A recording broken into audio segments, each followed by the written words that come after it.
Assalamualaikum warahmatullahi wabarakatuh. Halaman 33 ya. Al-khamisu wasadisu arwatu wal khufal minas sahabati wat tabi'in. Aliyun Usmanu Bayyu Zaitu walibni Mas'udin bihada sa'atu kada Abu Zaidin Abu Darda kada Mu'adz bin Jabalin wa akhadha anhum Abu Hurairatin ma'abni Abbasin bin Sa'ibin wal ma'ni bidaini Abdullah summa man syuhir min tabi'in falladhi minhu dzukir.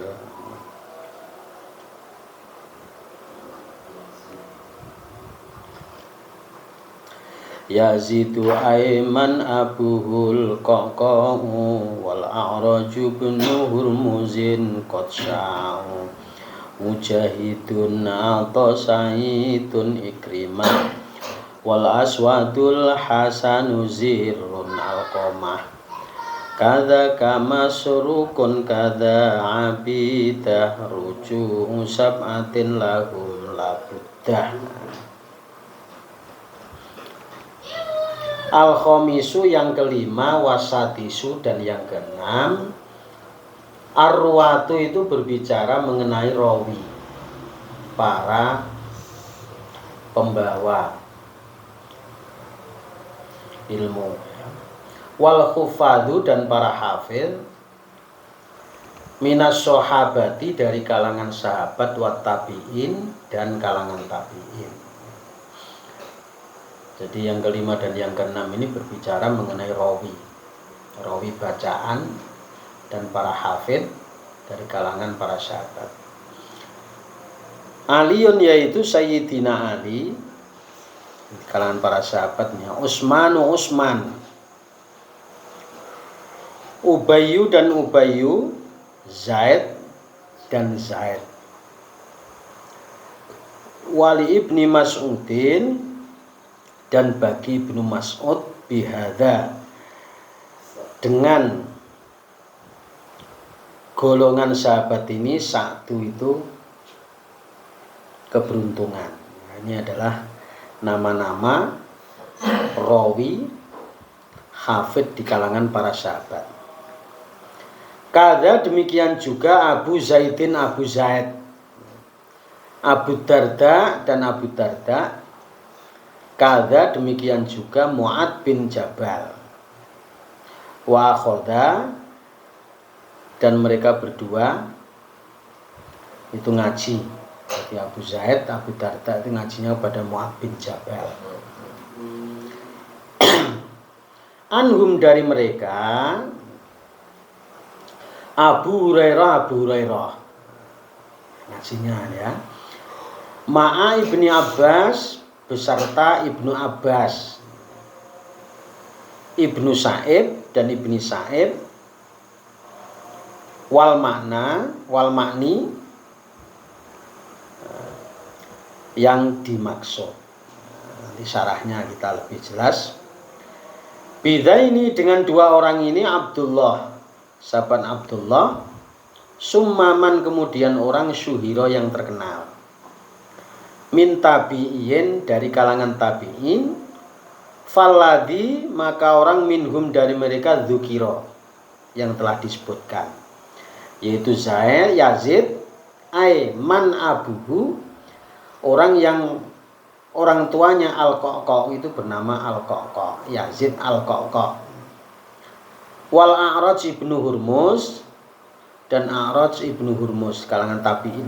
Qad sya'u sungguh mereka terkenal. Mujahid dan Imam Mujahid, Atha dan Imam Atha, Sa'id dan Imam Sa'id, Ikrimah dan Imam Ikrimah. Wal Aswadu dan Imam Aswad, Al Hasan, Zirrun dan Imam Zir, Alqamah dan Imam Alqamah. Ini kalangan para tabi'in. Kadaka Demikian juga masrukun, memasruk kada abidah, dan Imam Abidah rujuk usamatin, kembalinya Imam 7 lahum pada mereka la buddha, itu seharusnya. Nah, sekarang syarahnya dibaca oleh Mas Beni. Qala al-mu'allif rahimahullahu ta'ala wa nafa'ana bihi wa bi ulumihi fid dharain amin ya rabbal alamin. Bismillahirrahmanirrahim. Yani istahara fil mati. Istahara bi hafdzil Qur'an bi hifdzil Qur'an wa aqra'ihi minas sahabati Ali bin Abi Thalib wa Utsman bin Affan wa Ubay bin Ka'ab wa Zaid bin Thabit wa Abdullah bin Mas'ud wa Abu Zaid al-Ansari wa Abu Darda wa Mu'adz bin Jabal thumma mimman akhadha an haula'i Abu Hurairah wa Abdullah bin Abbas wa Abdullah bin Sa'id akhadhu an Ubay bin Ka'ab. Para sahabatnya, yakni istahara, terkenal, bihifdil Qur'ani, dengan hafalan Qur'annya. Jadi kalau bicara hafalan Qur'an di kalangan para sahabat, wa aqra'ihi, dan para qori'nya para sahabat, minas sahabati, dari sahabat. Jadi yang terkenal para hafid dan para qori di kalangan para sahabat, Ali bin Abi Thalib, pertama Ali bin Abi Thalib, wa Utsman bin Affan, dan Utsman bin Affan, wa Ubay bin Ka'ab, dan Ubay bin Ka'ab, wa Zaid bin Sabit, dan Zaid bin Sabit, wa Abdullah bin Mas'ud, dan Abdullah bin Mas'ud, wa Abu Zaid, dan Abu Zaid al-Ansari, wa Abu Darda, dan Abu Darda, wa Mu'adz bin Jabal, dan Mu'adz bin Jabal. Jadi inilah nama-nama para hifdzil Quran dan para qori dari kalangan para sahabat. Nah, jadi ini yang diambil ini adalah contoh-contoh yang paling hebat hafalannya dan bacaannya.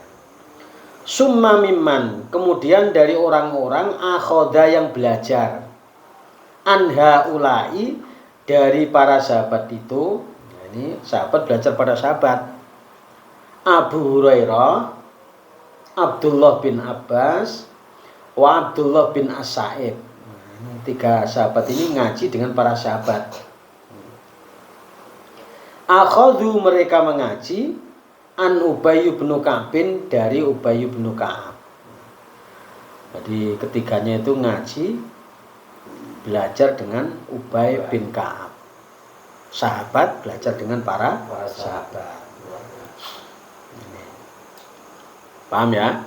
Ini hanya nama-nama di kalangan hifdzul Quran dan aqra'nya. Terus wa istahara minat tabi'in Abu Ja'far Yazid bin Al-Qaqa wa Abdurrahman bin Hurmuz A'raj wa Mujahid bin Jabal wa Atha bin Yasar wa Sa'id bin Jubair Ikrimah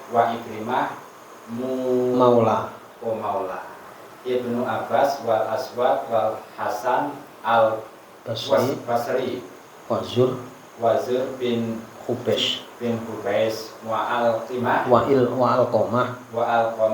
bin Qais wa Masruq Hamdani wa Ubaidah As-Salmani. Ya. Tadi para sahabat, sekarang para tabi'in. Para sahabat ini adalah orang yang hidup semasa Nabi, baik orang yang pernah ketemu Nabi atau tidak, tapi semasa. Kalau tabi'in di luar itu sudah, Nabi sudah meninggal. Wastaharo, dan terkenal minat tabi'in, dari kalangan tabi'in. Ini para hafidnya para tabi'in dan qori'nya para tabi'in. Yang pertama adalah Abu Ja'far Yazid bin Al-Qaqqa wa Abdurrahman bin Hurmus. Yang ketiga Al-A'raj, Hurmus bin Al-A'raj wa Mujahid bin Jabir dan Mujahid bin Jabir wa Atha bin Yasar wa Sa'id bin Jubair dan Sa'id bin Jubair wa Ikrimah dan Ikrimah maula Ibni Abbas, yaitu budaknya Ibnu Abbas, wal Aswad dan Al Aswad, wal Hasan Al Basri dan Al Hasan Al Basri, wa Zur bin Hubes dan Zur bin Hubes, wa Alqamah bin Qais dan Alqamah bin Qais, wa Masruq Al Hamdani dan Masruq Al Hamdani, wa Ubaidah As-Salmani dan Ubaidah As-Salmani. Ini adalah nama-nama yang paling terkenal hifdzil Qur'annya dan akroknya di kalangan para tabi'in. Jadi yang ditulis di sini ini adalah yang paling, ya. Bukan berarti yang lain nggak ada, tapi ini adalah yang paling menonjol di kalangan para tabi'in. Terus qauluhu ruju'u sab'atu lahum ay wa ilaihim turja'u sab'ah fa inna nafi'an akhadha an Abi Ja'far wa ibnu Katsir akhadha an Abdullah bin Sa'id wa Aba Amrin akhadha an Abi Ja'far wa Mujahid wa ibni Amir akhadha an Abi Darda wa Asima akhadha an Zur wa Hamzah akhadha an Asim wa wal Kisai akhadha an Hamzah. Ya. Qauluhu ungkapan, ya. Ungkapan musannaf, ya. Ruju'un sab'atun lahum, ya. Nanti nadum tadi kan ada kalimat ruju'un sab'atun lahum, kembali ruju'u sab'atin lahum, kembalinya imam yang 7 lahum kepada para tabi'in dan sahabat, ya. Ay wa ilaihim, dan kepada mereka tarji'u kembali as-sab'atu, imam yang 7. Artinya imam yang 7 yang kita kenal itu, yang kemarin itu, yaitu ada apa itu? Bukan Ibnu Amir, imamnya ini Ibnu Amir, Abu Amr, Hamzah, Ali Kisai, Asim, terus di tabel kemarin ini loh, ya, Nafi', Ibnu Katsir, Abu Amr, Ibnu Amir, Asim, Hamzah, Ali Kisai. Jadi imam yang 7 ini kembali, artinya ngajinya sama mereka, ya. Ini dijelaskan di sini, fa inna nafi'an, kemudian sesungguhnya Imam Nafi' akhoda itu belajar Ani bin Ja'far, dari Abi Ja'far. Jadi gurunya Imam Nafi' yang qiraah 7 itu ngajinya kepada Abu Ja'far. Abu Ja'far ini dari kalangan tabi'in, ya, ngajinya dia. Wa Ibnu Katsir, dan Imam Ibnu Katsir akhoda belajar anis Sahabah bin As-Sa'ib, an Abdullah bin As-Sa'ib. Jadi Ibnu Katsir belajar dari Abdullah bin As-Sa'ib.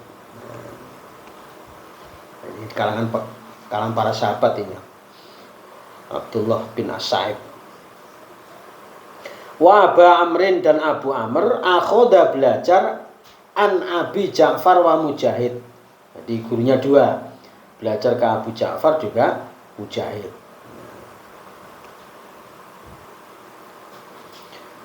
Wa inna ibnu Amir dan Ibnu Amir akhoda belajar an Abi Darda dari Abu Darda. Jadi belajarnya kepada Abu Darda. Dari kalangan para sahabat ini. Wa Asiman dan Imam Asim akhoda belajar an Zur. Belajar dari Imam Zur.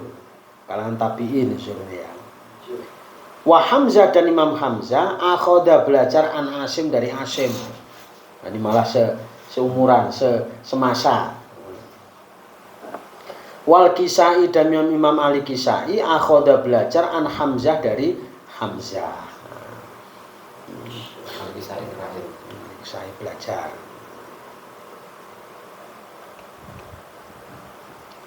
Jadi ini adalah berkaitan dengan para hifdzil Quran wa aqra'ihi.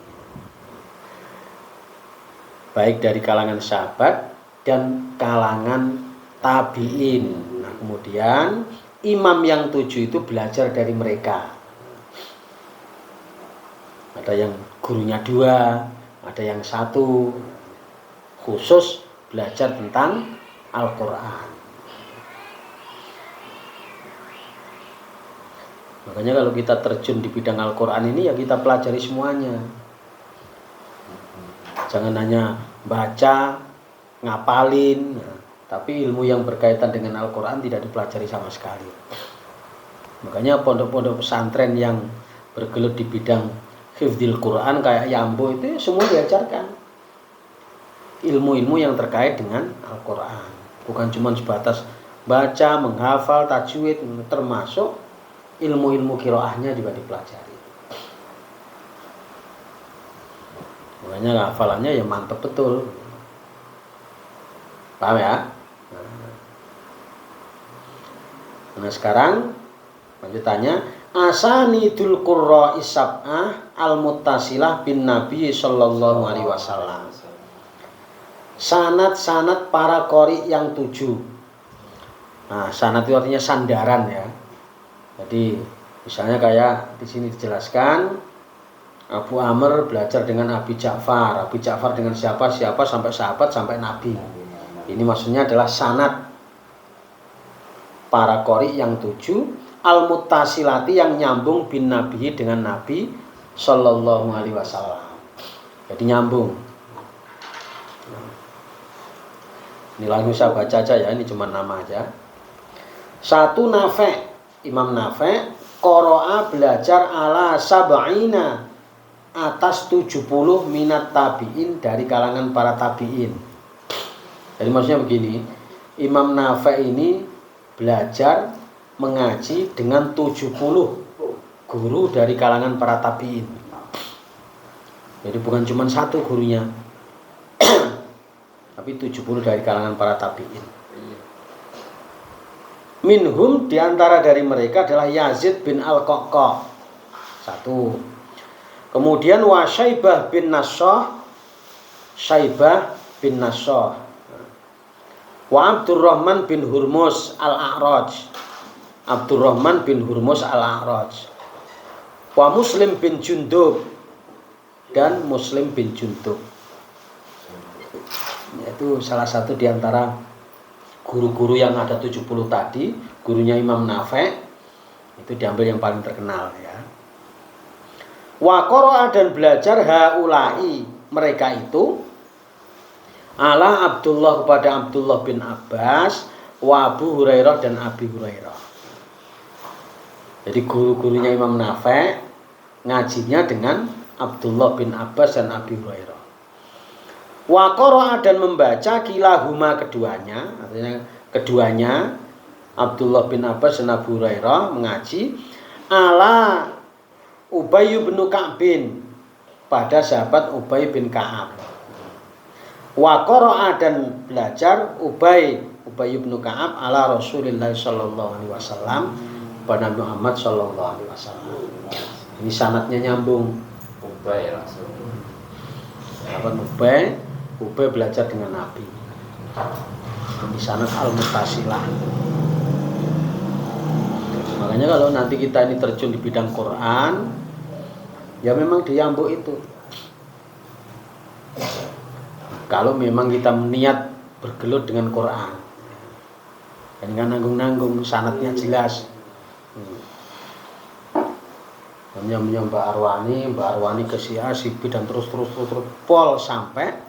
Nah, makanya salah satu yang saya belajar kitab ini itu dulu pernah diminta untuk ngajar di Arab Saudi, di Mekah lah, tapi nggak boleh, masyarakatnya masih diperlukan. Artinya kalau dilihat dari situ itu sanadnya itu jelas. Jadi betul-betul belajar Quran sak qiraahnya sampai ke Rasulullah. Sekarang yang kedua, Ibnu Katsir. Tadi Imam Nafi' ya, 70 dari kalangan para tabi'in.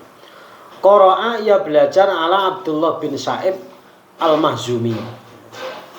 Jadi kepada Abdullah bin Sa'ib Al-Mahzumi, ala Abdullah bin Abbas, belajar Abdullah bin Abbas. Ala Ubay bin Ka'bin, belajar pada Ubay bin Ka'ab. Wa Umar bin Khattab, dan belajar pada Umar bin Al-Khattab. Wa Zaid bin Sabit, dan belajar pada Zaid bin Sabit. Jadi Ibnu Katsir ini ngajinya malah pada Abdullah belajar pada Abdullah bin Abbas, Abdullah bin Abbas belajar kepada Ubay bin Ka'ab, dan Umar bin Khattab, dan Zaid bin Sabit.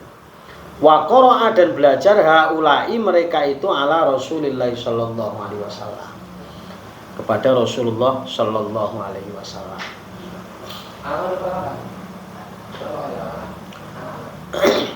Makanya kalau kita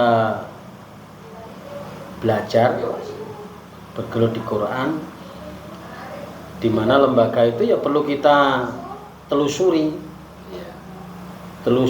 sanatnya atau sandarannya. Kalau sekarang ini lagi booming ngaji bersanad ya nggak apa-apa, karena memang sanad itu sangat penting.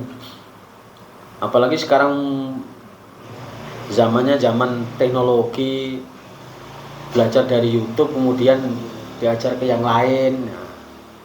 Padahal sebetulnya teknologi itu sifatnya membantu, jangan dijadikan guru. Membantu manakala ada hal yang patut kita temui. Yang ketiga Abu Amr. Qara'a ia belajar ala jama'atin minat tabi'in, atas kelompok dari kalangan tabi'in. Jadi Abu Amr ini lebih banyak belajar sekelompok dari kalangan para tabi'in. Minhum diantaranya adalah Mujahid, wa Sa'id bin Jubair, yaitu Sa'id bin Jubair, ala Ibni Abbas dan Ibnu Abbas, ala Ubay bin Ka'ab, belajarnya kepada Ubay bin Ka'ab. Jadi Mujahid belajar kepada Sa'id belajar pada Ibnu Abbas belajar kepada Ubay bin Ka'ab, ala Rasulillah sallallahu alaihi wasallam, dan Rasulullah sallallahu alaihi wasallam. Ibnu Amir, Qara'a ya belajar ala Mughirah bin Abi Syihab Al-Mahzumi. Dia belajar kepada Mughirah Abi Syihab Al-Mahzumi. Syia belajar ala Utsman, kepada Utsman, ala Rasulillah sallallahu alaihi wasallam, belajar kepada Nabi Muhammad sallallahu alaihi wasallam.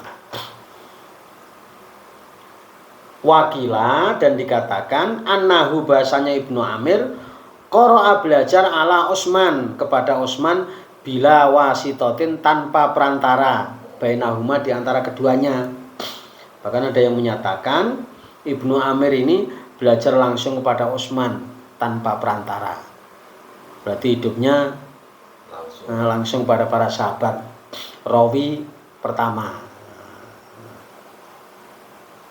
Yang kelima Asim, Imam Asim, Qara'a belajar ala Abdullah bin Habib As-Sulami. Jadi belajarnya kepada Abdullah bin Habib As-Sulami. Ala Utsman, belajar kepada Utsman. Wa Ali, dan Ali bin Abi Thalib. Wa Ubay bin Ka'ab, dan Ubay bin Ka'ab. Wa Abdullah bin Mas'ud, dan Abdullah bin Mas'ud. Wa Zaid bin Sabit, dan belajar kepada Zaid bin Sabit. Jadi gurunya banyak ini. Jadi belajar kepada Abdullah belajar kepada Utsman dan Ali dan seterusnya. Wa qara'a haula, dan mereka itu belajar ala Rasulullah sallallahu alaihi wasallam. Rasulullah sallallahu alaihi wasallam. Yang keenam, Hamzah. Qara'a ya belajar ala Abi Muhammad Salman bin Mahran al-A'mash. Karena kepala tabi'in ini ya. Dia belajar kepada Abu Muhammad Salman bin Mahran al-A'mash. Ala Yahya bin Wisab, belajar kepada Yahya bin Siyam. Al-Asadi. Ala Alqamah, belajar kepada Alqamah. Ala Ibnu Mas'ud, belajar kepada Ibnu Mas'ud. Ibnu Mas'ud belajar ala Rasulullah sallallahu alaihi wasallam. Yang terakhir Ali Al-Kisai. Qara'a ya belajar ala Hamzah Az-Ziyad, belajar pada Hamzah Az-Ziyad. Waqad taqaddama, dan sungguh telah lewat sanadnya. Artinya sanad dari Al-Kisai sudah lewat. Wa qara'a, dan ia belajar aidon juga ala Isa ibnu Amr ibnu Umar, pada Isa ibnu Umar. Ala Tolhah, belajar pada Tolhah bin Musarrif. Ala An-Nakhai, belajar kepada An-Nakhai. Ala Alqamah, belajar pada Alqamah belajar ala Ibnu Mas'ud, pada Ibnu Mas'ud. Ibnu Mas'ud belajar ala Rasulullah sallallahu alaihi wasallam, pada Rasulullah sallallahu alaihi wasallam. Jadi ini nyambung ini. Paham ya? Ada yang mau ditanyakan? Berarti sebenarnya Imam Syaf'ah ini dia urutan tabi'in langsung ke riwayat perawi pertama semuanya ya. Iya. Sahabat langsung pada Nabi.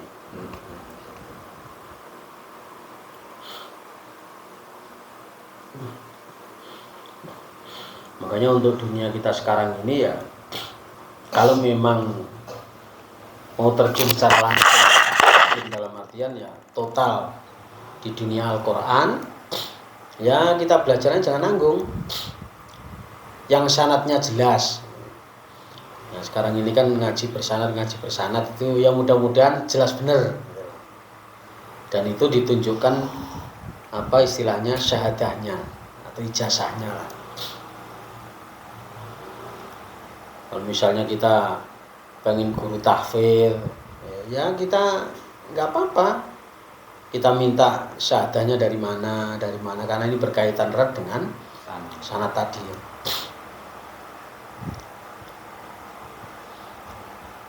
Itu pentingnya kita melihat sanad dari yang bersangkutan, bukan hanya sebatas kita ini bisa baca Quran. Nah, sekarang ini kan gitu. Yang penting bisa baca Quran, kemudian ngajari Al-Quran. Ya kalau hanya sebatas ngajari bisa baca sih nggak apa-apa. Tapi kalau sudah mengarah kepada hifdzil Quran, nah itu yang lain-lain. Nah ini yang kadang-kadang yang menjadi bahan pertanyaan kita kan itu. Kalau hanya mengajari gimana orang itu bisa membaca Al-Quran, ya itu nggak apa-apa. Tapi kalau sudah menyangkut hifdzil Quran, palingnya, apalagi qiraahnya, ya harus betul-betul orang yang memang punya sanad. Jangan hafal Quran enggak, tapi yang diajari suruh ngapalin Quran. Nah, ini kan lucu. Ya karena itu tadi, karena persoalannya adalah booming, seolah-olah itu merupakan kebanggaan.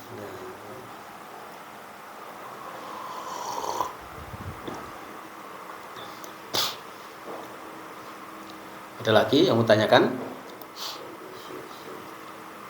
Kalau nggak ada, kita lanjut. Al-Aqdus Salisu, bab yang ketiga. Ma yarji'u ilal adai wahya sittatun, yaitu bab yang kembali ilal adai kepada bacaan. Wahya, dan ia adalah sittatun, ada 6. Al-awwalu yang pertama, wasani dan yang kedua, al-waqfu waqaf wal ibtida'u dan ibtida, mengawali bacaan atau berhenti bacaan, waqaf dan ibtida. Wal ibtida bihamzi waslin qad fasha wa hukmuhu intahum kama tasha min kubhin aw min husnin aw tamami awiktifa bihasabil maqami. Wal ibtida dan ibtida, mengawali bacaan bihamzi waslin dengan hamzah wasol. Jadi hamzah ini ada dua, ada hamzah wasol dan hamzah kotok.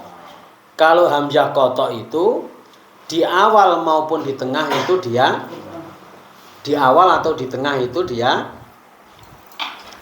hidup. Tapi kalau hamzah wasol di awal hidup, di tengah mati. Wa hukmuhu dan hukumnya indahum menurut mereka kama tasya, sebagaimana yang dikehendaki. Min kubhin, yaitu kobeh jelek, au min husnin atau hasan baik, au tamamin atau sempurna, awiktifa atau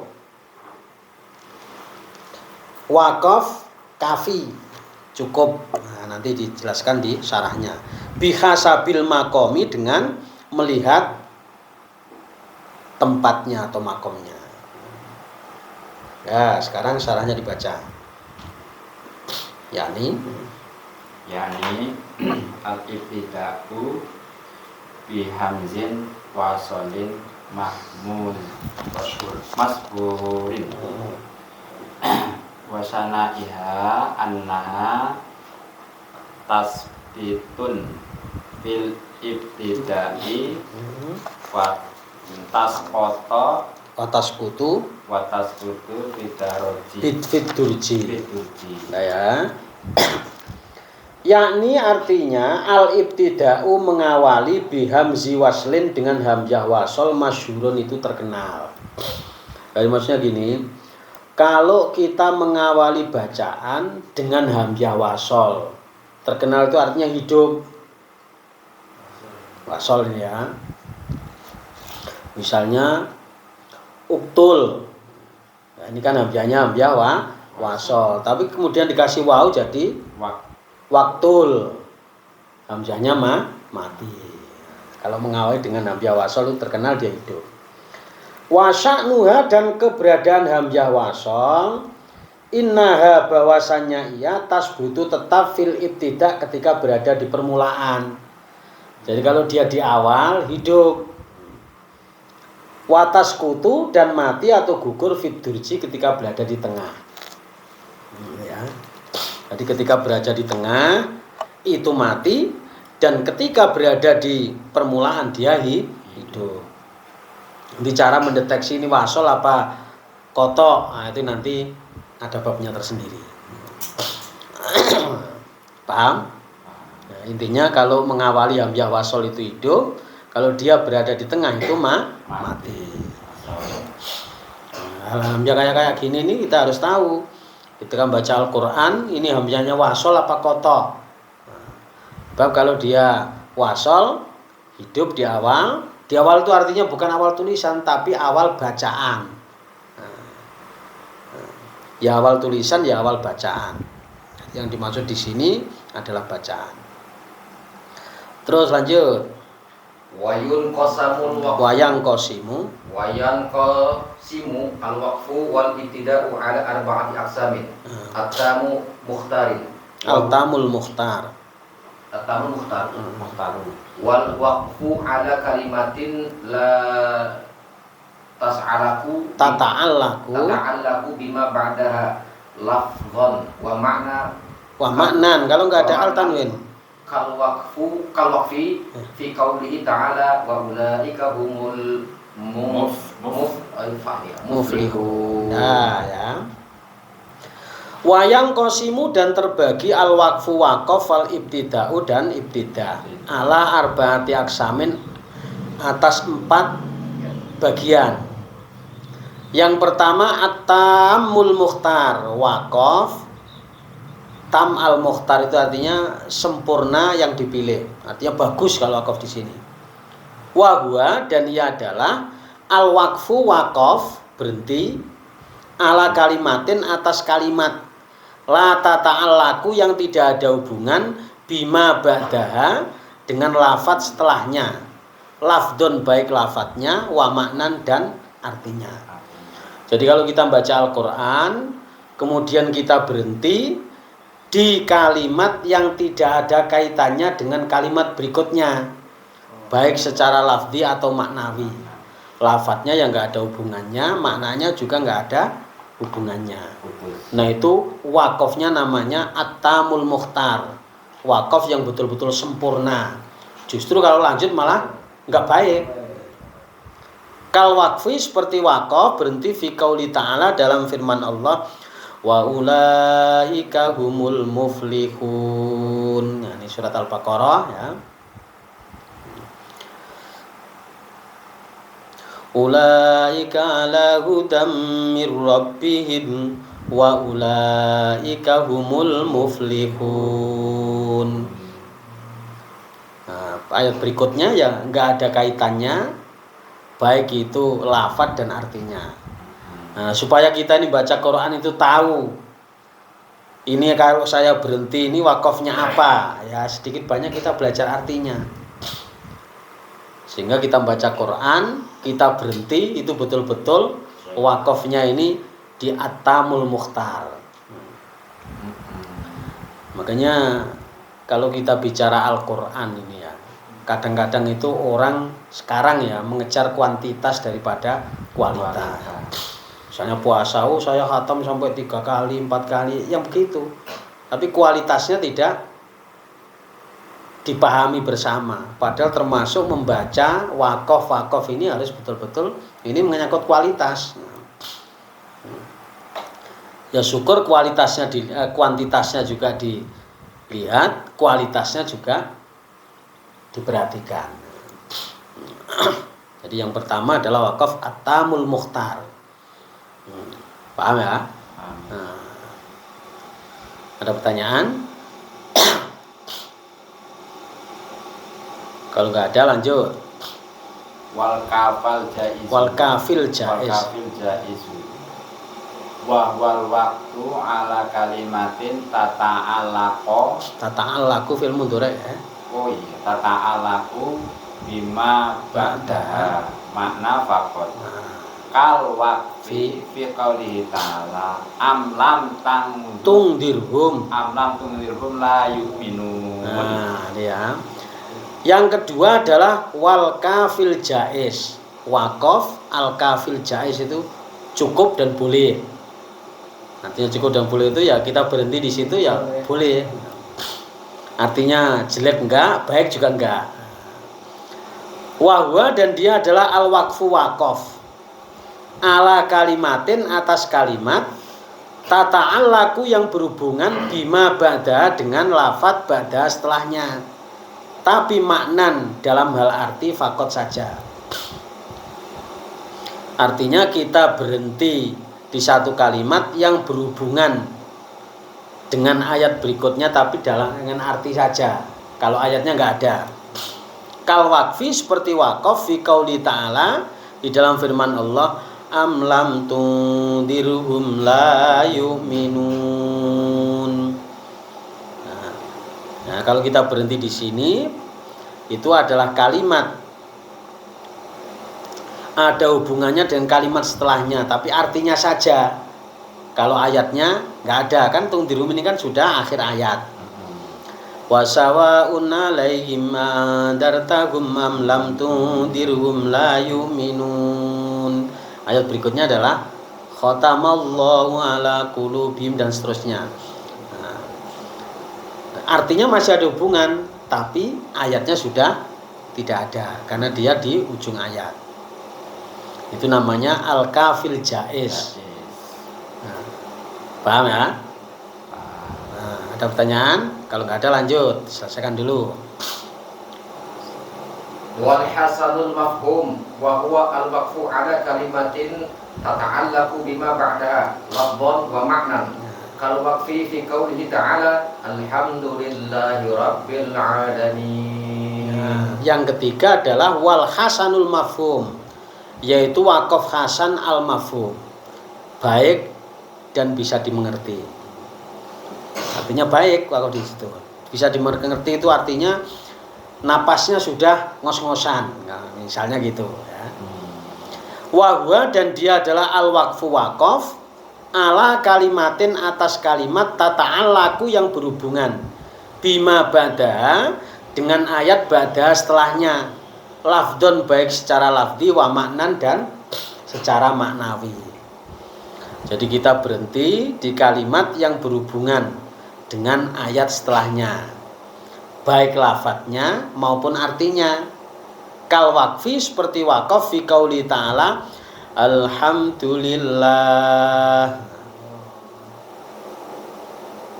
Kalau kita berhenti di situ, nah itu namanya hasan mafhum, baik dan dimengerti.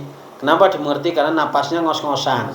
Nah, seumpama ada orang yang membaca ayat Al-Quran kemudian napasnya nggak kuat, ya kita berusaha dan mencoba berhenti di pada al-hasan mafhum, yaitu di kalimat yang berhubungan, masih ada hubungan, lafadznya ada, maknanya ada. Nah, terus berikutnya wal qabihul matruk wa wal waqfu ala kalimatin lam tufid al illa bima ba'daha kal waqfi fi qaulihi ta'ala alhamdu wallahu a'lam. Nah, ya. Dan yang terakhir adalah al-qabih al-matruk, wakaf buruk dan harus ditinggal. Jadi kalau kita bicara wakaf ini ya memang ya mau tidak mau kita harus tahu. Ya ibarat sopir angkot lah. Kalau asal memberhentikan penumpang di tempat-tempat ngasal kan ya jadi omongan orang, melanggar hukum, barangnya begitu. Nah, ini adalah wakaf yang paling jelek dan harus ditinggal. Wahwa al-waqfu dan dia adalah wakaf ala kalimatin atas kalimat lam tufid yang tidak ada faedahnya illa bima ba'daha kecuali dengan ayat ba'da setelahnya. Artinya kita berhenti di satu kalimat yang kalimat itu belum sempurna kalau tidak disambungkan dengan kalimat setelahnya. Paham? Kal waqfi seperti waqaf fi qauli ta'ala di dalam firman Allah alhamd. Nah, ini kita berhenti di kalimat yang nggak ada faedahnya kok tuanya alhamd. Nah, jadi keempat waqaf ini pada intinya begini. Ketika kita membaca Al-Quran kemudian berhenti, kita usahakan menghindari waqaf qabih al-matruk. Nah, kalau bisa berhenti di at-tamul mukhtar, yaitu berhenti di kalimat yang tidak ada kaitannya dengan ayat berikutnya baik lafaz secara makna. Wah, itu paling bagus. Yang kedua, minimal kafil jaiz, waqaf atau berhenti pada kalimat yang masih ada kaitannya tapi hanya artinya saja, ayatnya enggak, ayatnya udah di penghujung tapi ibarat orang ngomong itu ayat berikutnya masih ada sambungannya, itu namanya al-kafil jaiz, enggak apa-apa lah, cukup di situ. Yang ketiga adalah hasan mafhum, ini berkaitan dengan napas, baik dan dimengerti atau dimaklumi. Kita baca Quran, napas kita udah ngos-ngosan, termasuk saya. Makanya saya kalau jadi imam itu baca ayat yang panjang-panjang itu saya khawatirkan menyangkut itu. Makanya sering ayat-ayat pendek aja, surat-surat pendek. Kalau kita membaca ayat panjang ya dikhawatirkan kita berhenti atau ambil nafas. Ini hasan mafhum, yaitu berhenti pada kalimat yang berhubungan dengan ayat setelahnya, baik lafadznya atau maknanya. Lafadznya ada, maknanya juga ada. Ini hasan mafhum karena faktor napas. Dan yang terakhir adalah qabih matruk, jelek tapi harus ditinggal. Artinya jangan berhenti di situ. Yaitu wakaf pada kalimat yang tidak berfaedah kecuali disambung dengan ayat berikutnya. Nah, supaya kita tahu ya mau tidak mau kita belajar artinya. Makanya kalau kita ya namanya Al-Qur'an, kita tahu wakaf kayak gini kan. Ini saya wakaf ini di At-Tamul Mukhtar apa Hasan Mafhum? Apa Al-Jail Cafe? Al-Kafil Jaiz. Mau tidak mau kita belajar artinya. Makanya kita usahakan membaca Quran ini jangan buru kuantitas. Makanya bagi yang tahu, bukan cuma saya ya, kalau sudah masuk dunia tahfidz Quran ini semua yang berkaitan dengan Al-Quran ilmunya harus dipelajari. Jangan baru bisa baca udah duduk-duduk ngapalin Quran. Ya karena gara-gara booming itu tadi seolah-olah jadi kebanggaan tersendiri. Padahal kalau orang itu mau cermat benar ya belum mau terjun ke dalam Al-Quran, manakala ilmu-ilmu yang lain tidak dipelajari. Yang paling sederhana aja lah, nahwu shorof. Orang ngapalin Quran kalau nggak tahu nahwu shorof, itu namanya apal mati. Apal mati itu artinya kalau dia suruh nulis ya nggak bakalan bisa. Kalau ini nanya begini, yang sering dibaca yang termasuk kopih matruk atau yang termasuk hasan mafhum, yang sering di pesantren-pesantren baca, kalau ayat apa Al-Baqarah yang alif lam mim dzalikal kitabu la raiba fihi. Itu ya. Itu termasuk yang hak kopih apa yang mana dia? Dzalikal kitabu la raiba fihi. Baru berhenti hudal lil muttaqin. Itu kan sesuai dengan makna ini. Ya itu hasan mafhum. Sesuai dengan maknanya. Ya, hasan mafhum. Kan itu masih ada kaitannya dengan Ayat berikutnya. kalimat berikutnya, baik secara arti maupun lafadznya. Itu bisa dideteksi kok. Kalau apa itu kan ada 4. At-Tamul Mukhtar.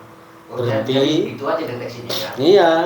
Kalau At-Tamul Mukhtar berarti kita berhenti pada kalimat yang tidak ada kaitannya baik secara lafzi maupun maknanya. Nah, itu At-Tamul Mukhtar. Kemudian Al-Kafi Jaiz itu ada kaitannya tapi maknanya aja. Maknanya aja. Yang ketiga itu hasan mafhum karena napas itu tadi.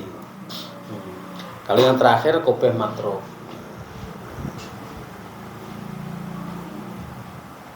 Paham ya? Ya, paham. Nah, jadi pesan saya begitu. Maksud misalnya kita punya anak, kemudian kita arahkan kepada bergelut di dunia Al-Quran, ya semuanya dipelajari. Karena akhir-akhir ini kan booming dengan tahfidz, tapi ternyata mereka hanya apal-apal saja. Ya kalau hanya sebatas apal biasa sih nggak masalah. Tapi kalau memang betul-betul bergelut di dunia Al-Quran, ya total gitu loh. Total. Termasuk qiraatnya dipelajari. Bukan cuma cara bacanya aja. Nahwu shorof dipelajari. Lalu di kita mungkin kita punya kayak Gus Baha. Dia hafal Quran dan ilmu Al-Qurannya dipelajari. Sampai Adi Hidayat juluki Gus Baha itu Al-Quran berjalan. Karena memang yang bersangkutan hafal Quran ya hafal sab'ah. Jadi ngapalin Quran itu bukan hanya sebatas kebanggaan, tapi ilmunya juga dipelajari. Jangan muni apa 5 juz, 6 juz suruh nulis gak bisa. Nah, ya sama juga bohong. Namanya apal itu menjaga Al-Quran itu sendiri. Ada pertanyaan? Silakan.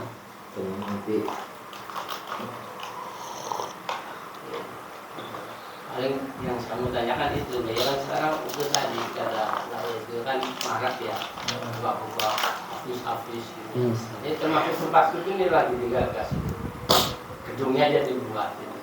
Nanti yang saya lagi dipikirkan kan tadi nanti SDM-nya, jadi orang-orang yang mengajar itu, jadi gimana cara cari orangnya secara formal itu apa sih syaratnya supaya ya ini memang dia layak, karena kan ini harus mempertanggungjawabkan ya dunia akhirat lah kalau baca atau ya dari Kalau saran saya, kalau kita mau bikin lembaga tahfidz Quran, pertama dari guru atau ustadz yang kita percaya untuk mengajar. Karena ini kan sanatnya ya, dia ini alumni mana, nah, ada syahadahnya, alumni mana ada syahadahnya. Kemudian yang tidak kalah penting, tidak cuman kita uji hafalannya, oh dia punya hafalan 10 juz misalnya, tapi kita juga menguji dari segi bisa menulis ayat atau enggak, dengan cara tidak melihat Quran. Itu penting juga ya? Artinya penting juga dia tidak. Ya bukan penting juga, memang harus. Keharusannya. Ya, keharusan. Nah itu Pak. Jadi kalau dia sudah bersanad, oh alumni pesantren ini kok, gurunya jelas, itu dibuktikan dengan syahadah tadi atau ijazah. Yang kedua, tes langsung misalnya tentang hafalan, suruh lanjutin. Yang kedua, suruh nulis ayat. Ini yang terpenting Pak. Kalau dia suruh nulis ayat misalnya dalikal kitabul la raiba fihi hudal lil muttaqin, kalau satu ayat itu enggak ada yang salah, monggo. Tapi kalau hanya hafal Quran, nulis aja nggak bisa, suruh jadi guru ustaz di tahfidz itu, saran saya nggak usah, karena berarti itu sanadnya kurang kuat. Artinya kan itu akan diuntungkan sama pengurusnya ya, mencarikan guru-guru. Iya, iya. Tapi kalau misalnya ya itu yang guru yang dipercaya untuk ngajarin tahfidz bener, nah itu harus itu.